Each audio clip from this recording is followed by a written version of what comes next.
व्यक्ती दाखवता येते, व्यक्ती चांगले निर्देश करता येतो, व्यक्ती निर्मित असतो, त्याला धर्म म्हणता येत नाही. ख्रिश्चन धर्म नाही, ख्रिश्चन धर्म नाही, कारण तो व्यक्ती निर्माण केलेला आहे. कारण त्यांचं तीर्थक्षेत्र जेरुसलेम, कोणाचं? ख्रिश्चनांचं. हो, आणि जेरुसलेम त्या तीर्थक्षेत्रामध्ये जोहोनाचा मुलगा, कोणाचा? जोहोनाचा मुलगा येशू याला सुळावर दिलं, आणि सुळावर दिल्यानंतर 3 दिवसानंतर तो जिवंत झाला, असं त्यांची खोटी आणि भ्रामक कल्पना आहे. आणि जिवंत झाल्यानंतर त्याने जुना करार आणि नवा करार असं बायबल तयार केलं. बायबलाच्या माध्यमाने ख्रिश्चन धर्माची स्थापना झालेली आहे. तो धर्म होऊ शकत नाही. तसा काळ्या दगडावरची पांढरी रेष म्हणून समजा. इस्लाम, मुसलमान सुद्धा धर्म नाही, त्यांची सुद्धा व्यक्ती दाखवता येते.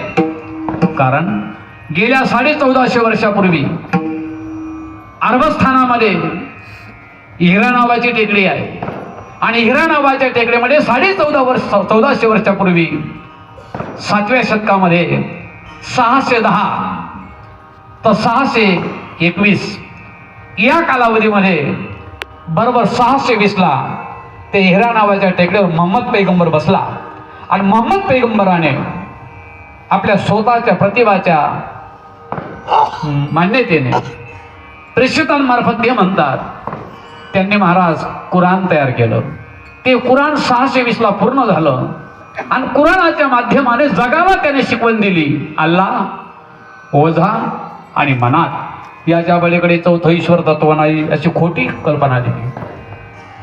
त्याला सुद्धा धर्म म्हणता येणार नाही. आता मी तुम्हाला सर्वांना विचारतो, आपला जो हिंदू धर्म आहे तो कोणी निर्माण केला आणि कोणत्या शतकाला झाला? त्याचं शतकही सांगता येणार नाही, आणि व्यक्ती सुद्धा सांगता येणार नाही. कारण महाराज म्हणता, यदा यदा ये धर्मस्य ग्लानिर्भवति भारत अभ्युत्थानम धर्मशम तदात्मानम परित्राणाय साधूनां विनाशाय दुष्कृतां धर्म संस्थापनार्थाय संभवामी युगे युगे. तुका म्हणे धर्म संस्थापने केला नारायणे, अवतार रूपा येऊन या धरी अवतार, भक्ता अभयकर खळा कष्ट.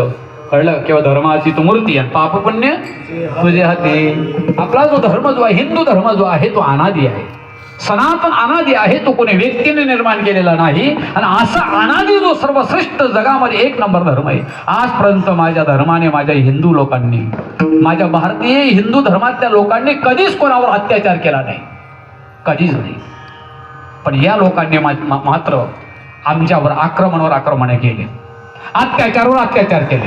आजही तुम्ही इतिहासाचे सुवर्ण पानं कधी चाळले तर आश्चर्याने मन थक्क होऊन जातं. या लोकांनी किती प्रकारचे आक्रमणे केले. अरे देवगिरीवर अल्लाउद्दीन खिलजी, सोरठी सोमनाथवर गजनी, पानिपतवर अब्दाली, चितोडवर अकबर, अयोध्येवर बाबर, महाराष्ट्रावर महाराज औरंगजेब, संसद भवनावर अफजल गुरु, हॉटेल ताजवर अजमल कसाब, उरी पठाणकोटवर पाकिस्तान.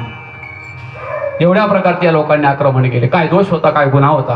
पण एवढी आक्रमण करून सुद्धा माझा हिंदू धर्म आणि माझा भारत आजही कमरेमध्ये झुकलेला नाही आणि मानेमध्ये वाकलेला नाही. त्याचं कारण महाराज, त्या धर्माचं रक्षण शूरवीर महापुरुषांनी आणि संतांनी केलेलं आहे. हे मला सांगायचे. केले धर्माचे रक्षण, नित्य संतांचे पूजन, सत्यासाठी दिले प्राण, भगवे लावलेले निशान. केले धर्माचे रक्षण, नित्य संतांचे पूजन. आणि शेवटी महाराज म्हणतात की या धर्माचं रक्षण करण्यासाठी आणि अशा पुत्रांची आम्हाला आजही गरज आहे. आमच्या प्रापंचिकांना आपला अपील पत्र महाराज स्वामी महाराज अभंगाच्या शेवटच्या चरणामध्ये सांगतात. ऐसा पुत्र